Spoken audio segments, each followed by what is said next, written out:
રાજકોટમાં ફરી આગજનીનો બનાવ છે તે સામે આવ્યો છે. કોઠારિયા વિસ્તારની અંદર આવેલા રામનગર જે વિસ્તાર છે તેની અંદર ઉત્તમ સોફા છે, ત્યાં અત્યારે આ બનાવ પ્રકાશમાં આવ્યો છે. ઉત્તમ સોફાની અંદર એક કારીગર હતા જે કામ કરતા હતા, તે આ અચાનક જ આગ લાગવાથી તેઓ અંદર ફસાઈ ગયા હતા. અંદર ફસાવાથી તેઓને બહાર કાઢવા માટે આસપાસના લોકો મદદે આવ્યા.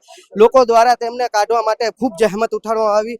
અડધો કલાક સુધી જહેમત ઉઠાવ્યા બાદ એ વ્યક્તિને દરવાજો તોડી અને બહાર કાઢવામાં આવ્યા. જે મદદે આવ્યા હતા એ લોકો સાથે પણ વાત કરીશું કે એક માનવતાનો ધર્મ બજાવ્યો છે. તમે એક માનવતાનો ધર્મ બજાવ્યો છે, આવીને અહીંયા. હા, 100%. કેવી પરિસ્થિતિ હતી? પેલા તો આગ લાગી હતી. ઘણા લોકો આવીને પેલા તો ફાયર બ્રિગેડની ટીમને અને એને ફોન કરવાને બદલે વિડીયોગ્રાફીમાં રસ વધારે દાખવતા હતા.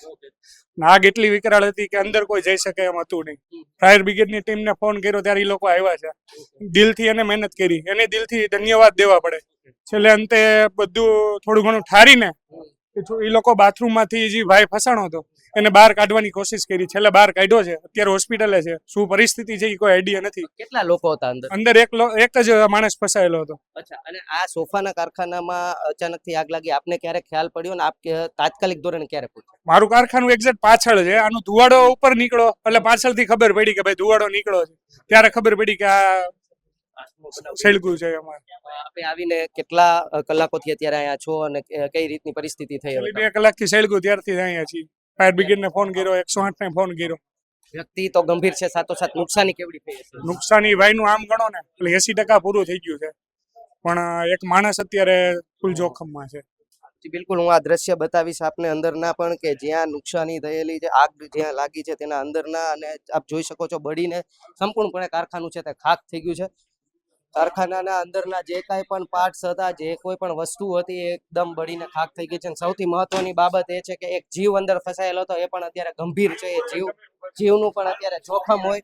એટલે આ એક વસ્તુ એ સામે આવી છે કે શા માટે અત્યારે રાજકોટની અંદર એક તરફ રાજકોટ આરએમસી વિભાગની અંદર ફાયર વિભાગ છે તે કામ કરતું હોય અને તેઓ અત્યારે અહીં આવીને જે તપાસ છે તે કરતા હોય છે, ત્યારે તપાસની અંદર શા માટે આ જે વાયરિંગના પ્રોબ્લેમ હોય તે સામે આવે તો કેમ એના પર કડક પગલાં લેવાતા નથી?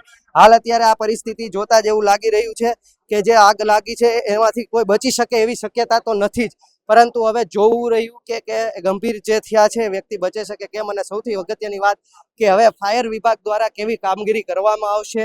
આવા જે કન્સ્ટ્રક્શન એરિયાઓ છે જ્યાં આવા કારખાનાઓ ધમધમી રહ્યા હોય ત્યાં વાયરિંગને લઈને કેવા ચેકિંગ થઈ રહ્યા છે. એક તરફ મનપાના ફાયર વિભાગે ચેકિંગ હાથ ધર્યા હોય તેવા મોટી મોટી વાતો કરે છે, ત્યારે બીજી તરફ આવી આગ બનાવની ઘટનાઓ સામે આવતા તેમની કામગીરી પર પણ સવાલ ઉઠી રહ્યા છે.